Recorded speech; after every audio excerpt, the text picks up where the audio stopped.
Friends, आप सबका स्वागत है आपके अपने यूट्यूब चैनल फार्मा एमसीक्यू में। तो आज की इस वीडियो में कुछ इंपॉर्टेंट एमसीक्यूज़ हम लोग डिस्कस करेंगे और ये एमसीक्यूज़ जो हैं ये आपके सभी फार्मा कॉम्पिटिटिव एग्ज़ाम के लिए इम्पॉर्टेंट रहने वाले हैं। जीपट नाइपर ड्रग इंस्पेक्टर और स्टेट फार्मासिस्ट एग्ज़ाम है। किसी भी स्टेट का आपका फार्मासिस्ट का एग्ज़ाम है, जैसे महाराष्ट्र में जिला परिषद का फार्मासिस्ट का एग्ज़ाम होना है 15 अक्टूबर को, ठीक है। और भी आपके डिफरेंट जो भी फार्मा कॉम्पिटिटिव एग्ज़ाम्स होने वाले हैं, तो ये एमसीक्यूज़ सभी के लिए काफ़ी इंपॉर्टेंट होते हैं। तो किसी भी फार्मा एग्ज़ाम्स की प्रिपरेशन कर रहे हैं, चैनल पर नए हैं, आपने चैनल सब्सक्राइब नहीं किया है, चैनल को प्लीज़ सब्सक्राइब कीजिएगा। वीडियो को लाइक करना, शेयर करना, कमेंट करना, बेल आइकन को प्रेस करना, ताकि जो आने वाले वीडियोज़ होते हैं उनके नोटिफिकेशन आप लोगों को मिल सके। देखिए स्टार्ट करते हैं। क्वेश्चन है, देखिए, normal safety range of potassium in adult blood is. Options देख लीजिए इसके, ठीक है। पोटाशियम का आपसे लेवल पूछा है, देखिए ये है 1.5 to 2 milliequivalent per litre, 6 to 8 milliequivalent per litre, 0.5 to 1.3 milliequivalent per litre, या 3.5 to 5 milliequivalent per litre. Answer क्या हो जाएगा इसका? तो ये तो नॉर्मल सी है, आपको याद ही करना है। ये ऑप्शन डी आपका राइट हो जाएगा। इसमें 3.5 to 5 milliequivalent per litre होता है। तो आपको ये पोटाशियम का जो रेंज है ये याद करना होगा। ऑप्शन डी आपने याद करना है इसका, 3.5 to 5 milliequivalent per litre. Okay, next देखिए क्वेश्चन है आपका, Burton's line is a clinical sign found in patient with chronic poisoning of mercury, lead, bismuth या आर्सेनिक। देखिए इस टाइप के क्वेश्चन भी आ जाते हैं कभी कभार एग्जाम में। देखिए बर्टोन्स लाइन जो है ये कौन सी किसकी पॉइजनिंग में होता है? ये देखिए ये होता है आपका लेड की पॉइजनिंग में होता है। ओके, तो इसका जो आपका आंसर है ये हो जाएगा ऑप्शन बी हो जाएगा, लेड। लेड की पॉइजनिंग में होता है ये बर्टोन्स लाइन जो है, ये एक साइन होता है। आपका आंसर हो जाएगा ऑप्शन बी, लेड।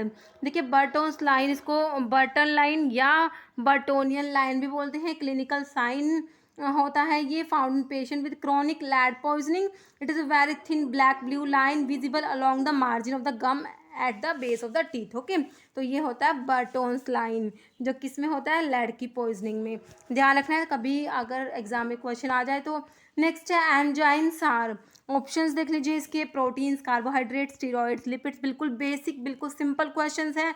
तो एंजाइम्स क्या होते हैं? बेसिकली एंजाइम क्या होते हैं? Enzymes are protein in nature. Option जो है आपका ए हो जाएगा, प्रोटीन। ओके, एंजाइम्स क्या होते हैं? प्रोटीन। नेक्स्ट है metabolic acidosis can be compacted by. Option देखिए, स्पाइरोलैक्टोन, टोल्यूइन, एम्फोटेरासिन या ट्रिस अमीनो मिथेन। ठीक है, तो इसका आंसर हो जाएगा आपका ऑप्शन जो है डी हो जाएगा, ट्रिस अमीनो मिथेन हो जाएगा इसका option D. Okay, next question है, warfarin metronidazole drug interaction is due to.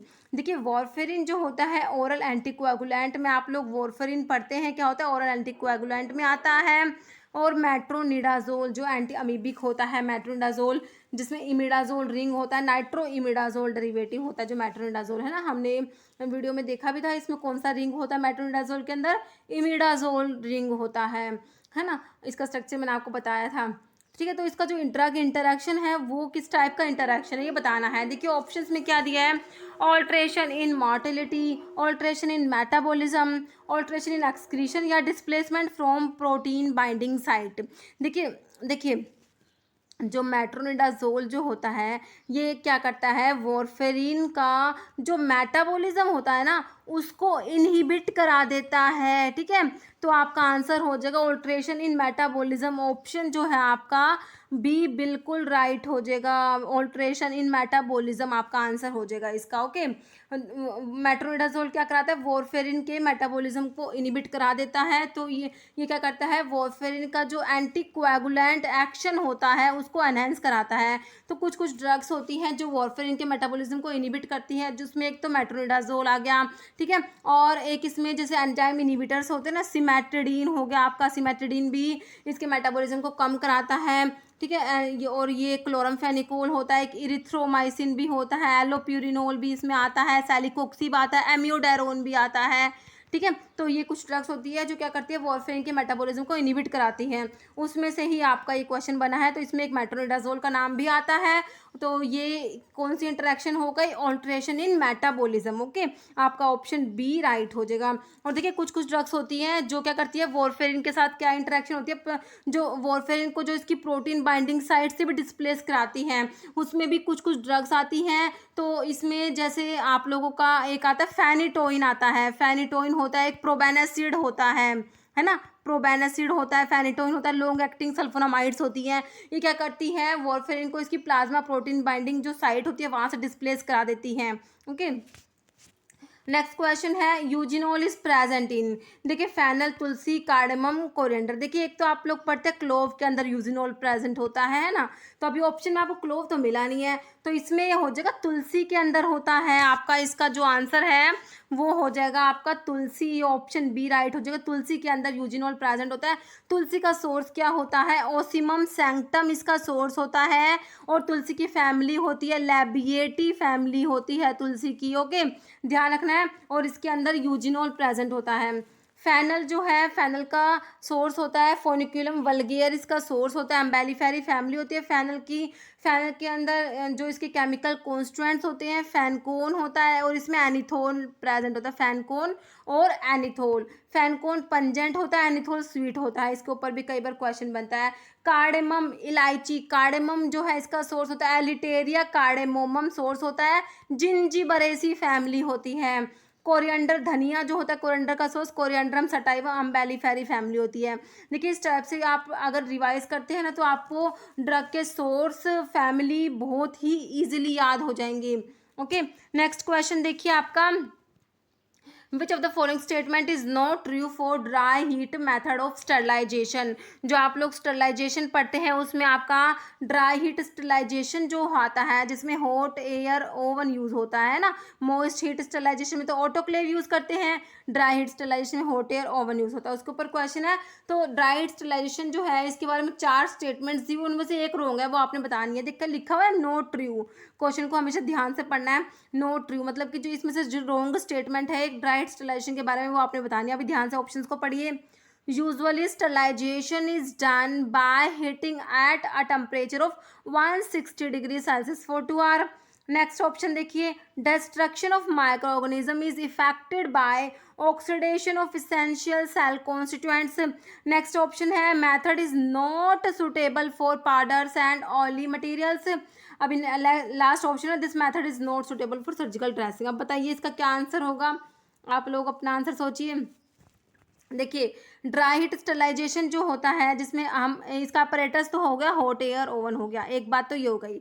एक इसमें देखिए sterilisation is done by heating at temperature of 160 degree Celsius for 2 hour, बिल्कुल सही बात है। इसका टेम्परेचर होता है 160 डिग्री सेल्सियस फॉर 2 आवर, बिल्कुल ठीक है।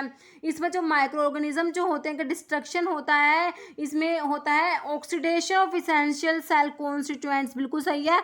ऑक्सीडेशन या डिनेचुरेशन होता है इसमें। ओके, ये भी बिल्कुल सही है।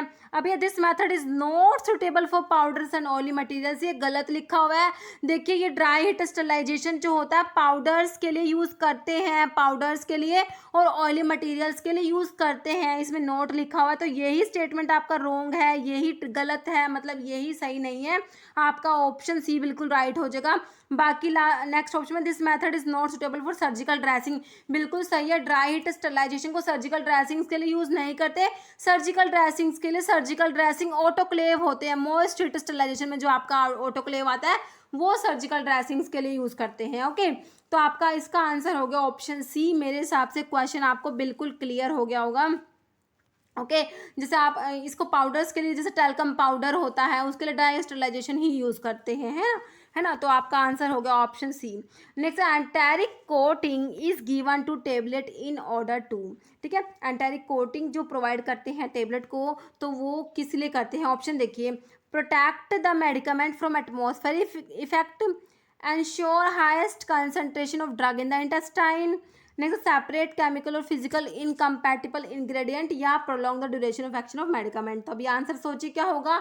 एंटेरिक कोटिंग में मैं हमेशा बताती हूँ इसमें जो ड्रग होती है स्टमक में रिलीज ना होकर कहाँ पर रिलीज होती है, जो मेडिकामेंट होते हैं वो इंटेस्टाइन, स्मॉल इंटेस्टाइन में अपने मेडिकामेंट रिलीज करती है इसमें ड्रग एंटेरिक कोटिंग में, है ना। तो आपका आंसर हो जाएगा option B, ensure highest concentration of drug in the intestine. Okay, option B आपका राइट हो जाएगा। और एंटेरिक पॉलीमर के नाम में हम क्या पढ़ते हैं, एंटेरिक पॉलीमर में जैसे आपके थैलेट जिनमें आता है, जैसे सेलोज एसीटेट थैलेट है, ये आपके एंटेरिक पॉलीमर में आते हैं। ओके, नेक्स्ट क्वेश्चन है, for the evaluation of tablet, a test used to measure the amount of time required for the drug substance in tablet to go into the solution form under specified condition is known as। ठीक है, तो ये जो है test है कौन सा, ये आपने बताना है।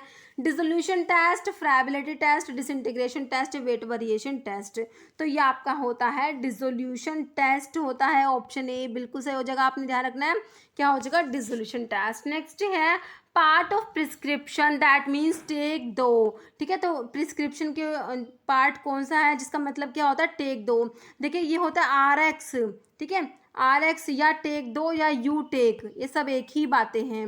ओके, तो देखिए ये होता है आपका किस में होता है, सुपरस्क्रिप्शन में होता है। सुपरस्क्रिप्शन जो होता है इसका मतलब होता है इसमें होता है RX का मतलब होता है सुपर, जो सुपरस्क्रिप्शन होता है, जो प्रिस्क्रिप्शन का पार्ट सुपरस्क्रिप्शन होता है उसमें अपना RX आता है। RX का मतलब टेक दो या यू टेक होता है। इसके ऊपर ना घुमा फिरा के क्वेश्चन पूछ लेते हैं, बनते हैं इसके ऊपर क्वेश्चन। ओके, चाहे आपसे पूछ ले RX का मतलब है, RX का मतलब क्या है, टेक दो हो ऑप्शन में, यू टेक भी हो सकता है, सुपरस्क्रिप्शन भी हो सकता है। ओके, इस टाइप से।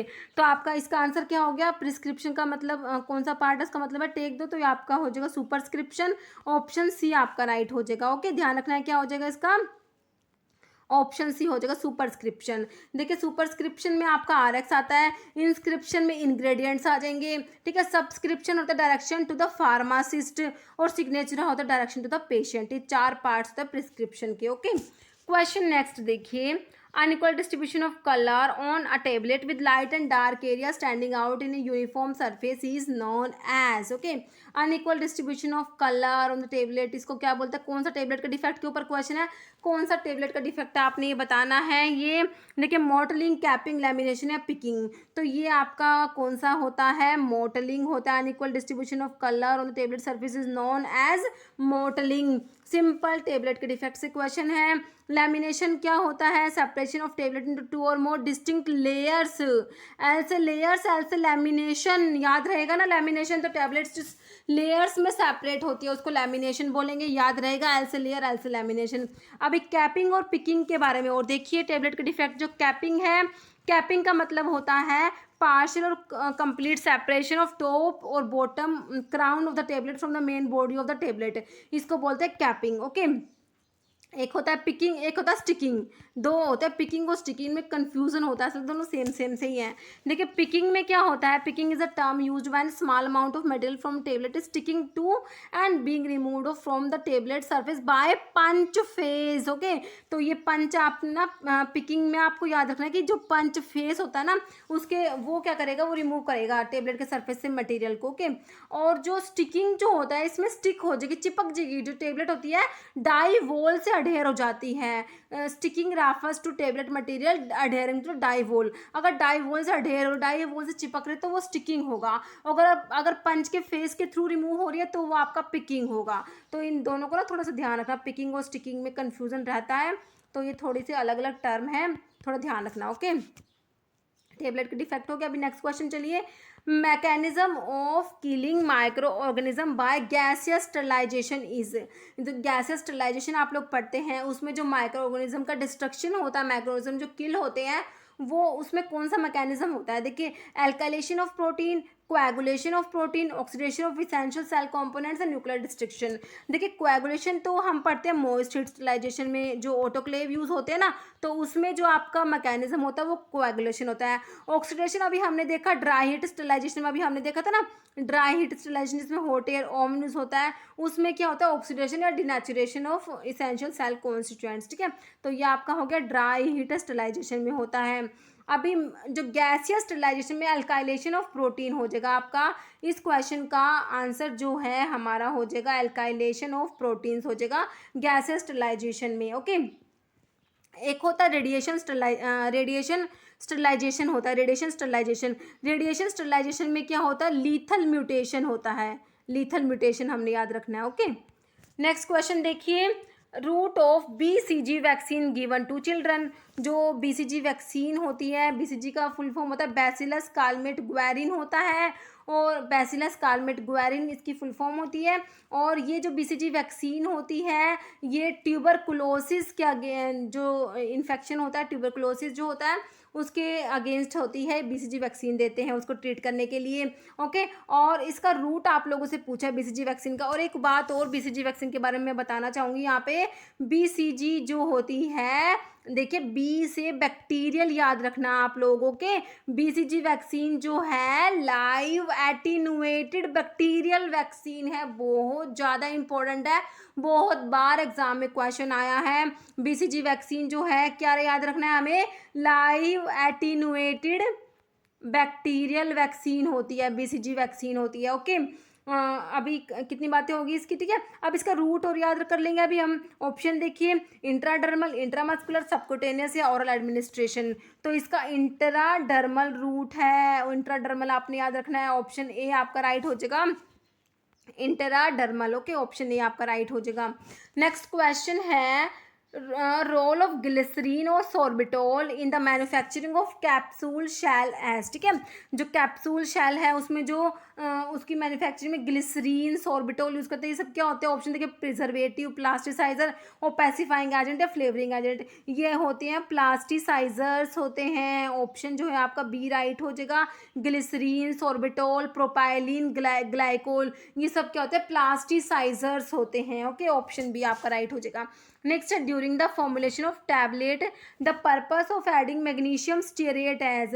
तो मैग्नीशियम स्टीरेट क्या है, देखिए ऑप्शन में binding agent, lubricant, absorbing agent, disintegrating agent. तो मैग्नीशियम स्टीरेट जो होता है आपका लुब्रिकेंट होता है, ऑप्शन बी बिल्कुल राइट हो जाएगा, लुब्रिकेंट। क्वेश्चन नेक्स्ट है, लुगोल सोल्यूशन इज। तो लुगोल सोल्यूशन क्या है, weak iodine solution, aqueous iodine solution, iodine tincture या पोविडोन आयोडीन। लुगोल सोल्यूशन होता है एक्वस आयोडीन सोल्यूशन को बोलते हैं लुगोल सोल्यूशन। ऑप्शन आपका बी बिल्कुल राइट हो जाएगा, एक्वस आयोडीन सोल्यूशन को क्या बोलते हैं, लुगोल सोल्यूशन। और आयोडीन टिंचर जो होता है वो होता है वीक आयोडीन सोल्यूशन जो होता है उसको क्या बोलते हैं, आयोडीन टिंचर बोलते हैं। Next, which one of the following is a common ingredient in ear drop as dewaxing agent. Hydrogen peroxide, potassium permanganate, boric acid, zinc peroxide. ठीक है, जो ईयर ड्रॉप में जो डीवैक्सिंग एजेंट है वो होता है, ऑप्शन ए हो जाएगा, हाइड्रोजन परऑक्साइड होता है। ध्यान रखना है हमने इसका, हाइड्रोजन परऑक्साइड H2O2 जो होता है। नेक्स्ट है, penicillamine is used as an antidote in the poisoning of. देखिए पेनिसिलामिन एक मैंने आपको बताया था, जो डीमार्ट्स बताए थे, disease modifying anti rheumatoid drugs बताई थी ना, जो रूमेटोइड अर्थराइटिस की ड्रग्स बताई थी प्रीवियस वीडियो में, तो उसमें हमने देखा था डीमार्ट्स में पेनिसिलामिन मैंने बताया था आपको, है ना। तो ये वही पेनिसिलामिन है। तो इसको जो रूमेटोइड अर्थराइटिस के लिए भी यूज़ करते हैं।